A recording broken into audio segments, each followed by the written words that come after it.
almost 2 years since I made a video. There's some good feedback recently, some older videos. Someone found the channel, began some subscribers for something I haven't worked on in 2 years. I thought, hey, what the heck, maybe it's time to do another video after a while. It is a lot of work. That's why I haven't done it in almost 2 years. Filming it, uploading with my slow connection at the time, etc., etc., etc. If I could just talk and have someone else do the videos, it'd probably be a lot easier. And it's a skill set. I just don't adapt to it too much. But I figure, what the hey, maybe I'll do another video after a while. And this is brought on because it is now springtime here in Moab. As the old joke goes, the license plates are turning green. That means the Colorado plates, meaning we're getting very busy again.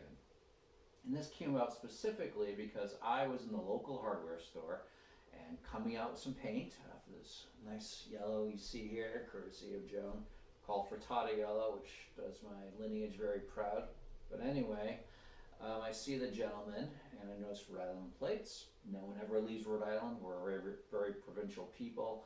Going to Boston an hour away for the night was like, oh my God, what are you doing? You didn't pack a lunch.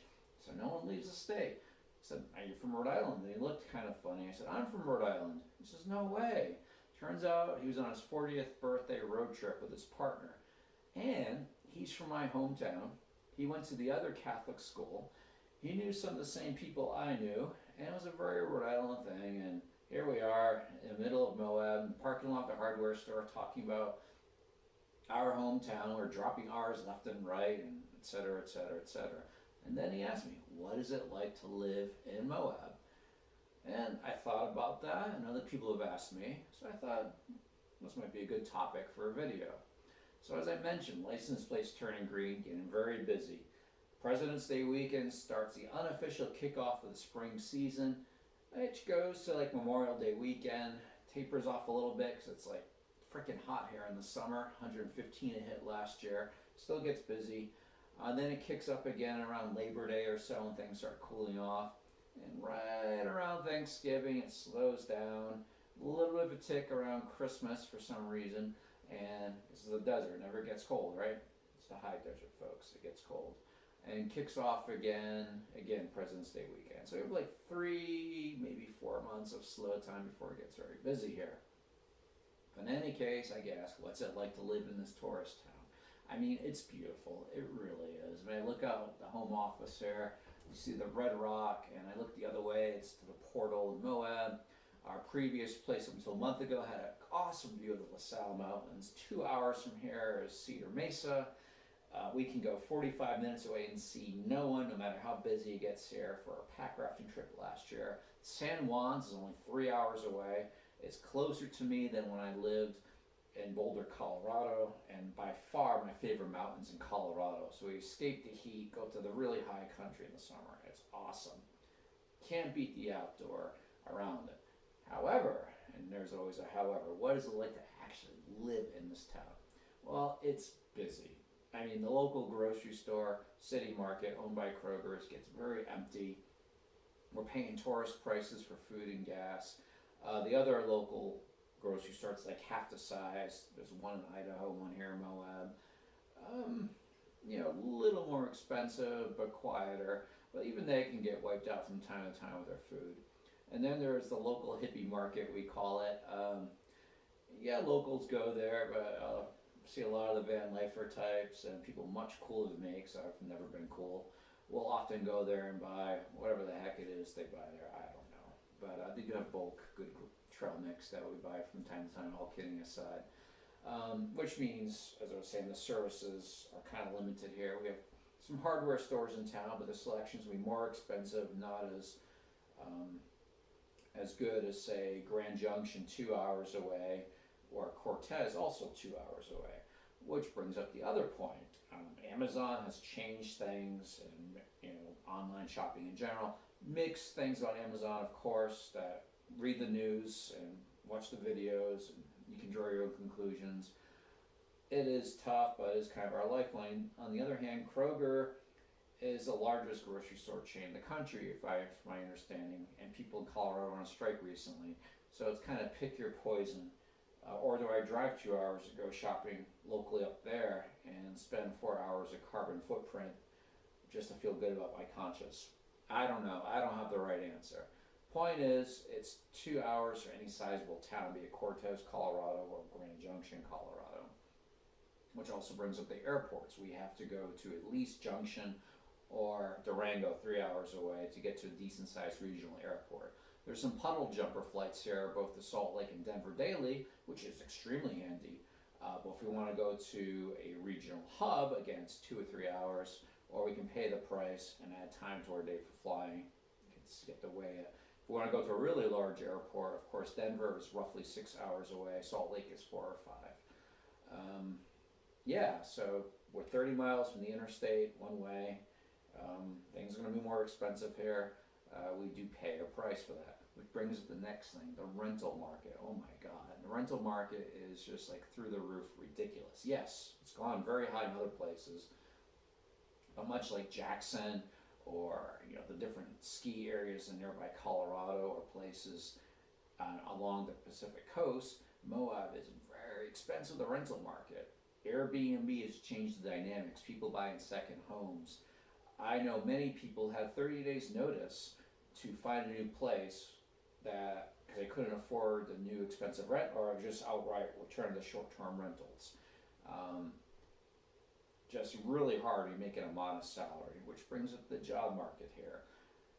Joan and I, as I like to tell people, we had a past life that got us to this point. I worked fairly medium senior level in technology and software and IT, and I'm able to scale down, do a jack of all trades IT job. Doesn't pay as well, but we have a past life that let us do things.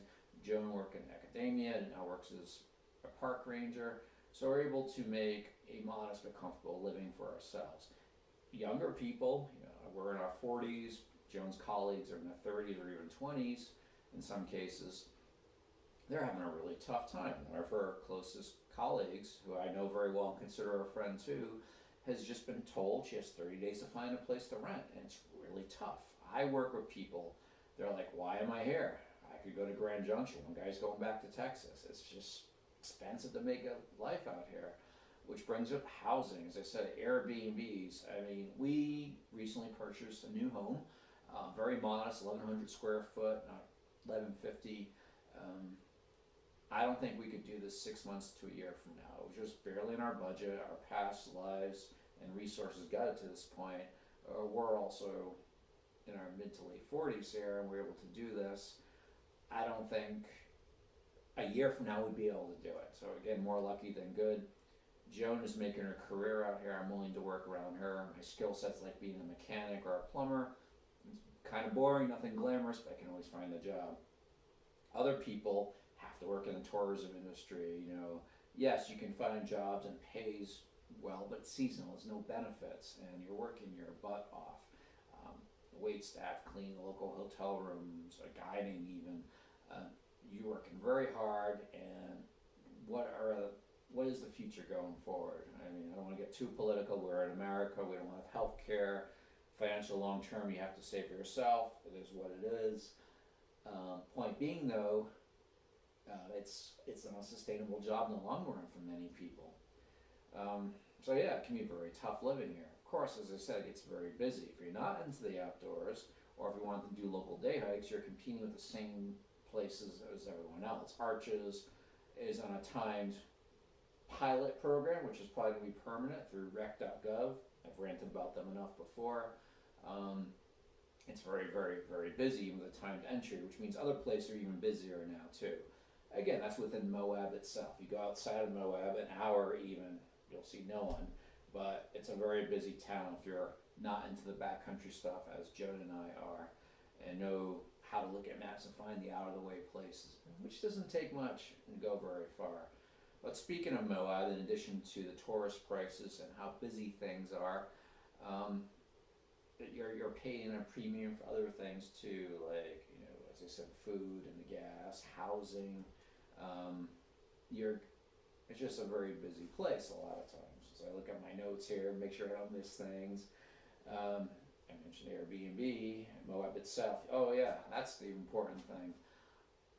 I lived in Boulder, Colorado for a while, so I got very used to the university talks. Joan has an academia background, also loves the university talks. And there's some of that here. Very good local library, very good local museum.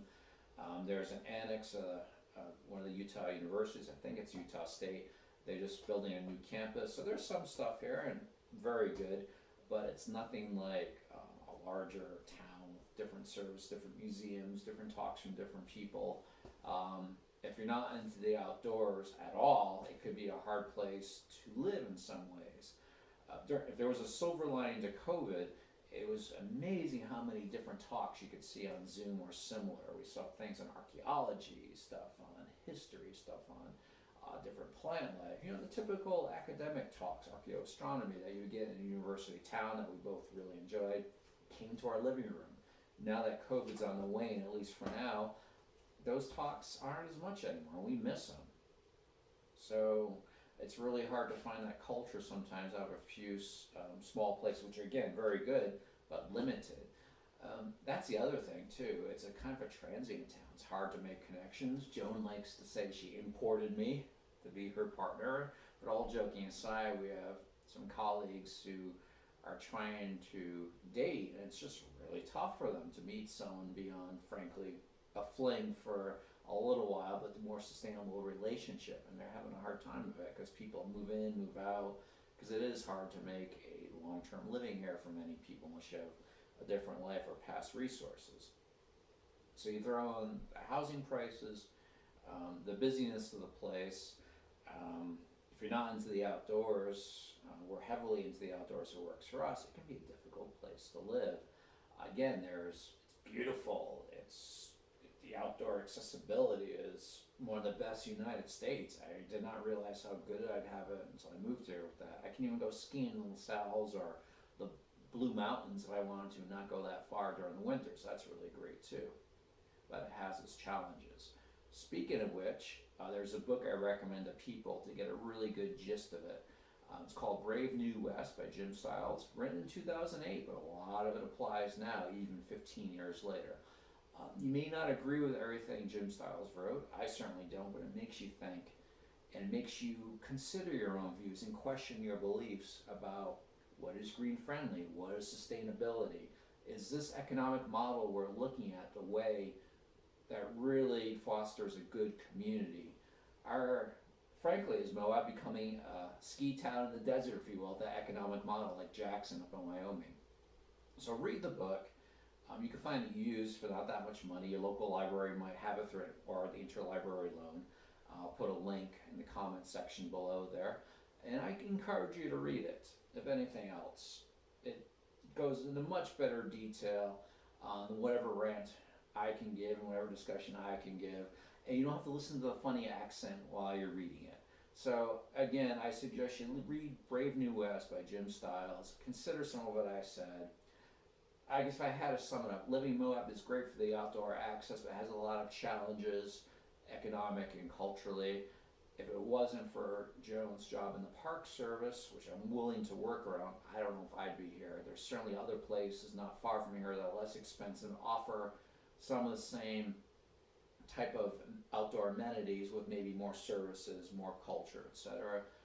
Cortez is always a place that kind of intrigued Joan and I, a little off the radar. Not as expensive, great location. But, that was a different path not taken, and Joan is extremely happy with her position here in the Park Service, and we're making a community for ourselves here in Moab, and I think we'll be here for years to come, and we're certainly enjoying our time here currently. Just keep the challenges in mind if you decide to move here or consider even moving here, and if this helps you, great. If not, well, that's cool too. Anyway, that's just my one very biased view of what it's like to live in Moab. I don't claim to speak for everyone. I just claim this for me, and this is what I've seen with my own experiences.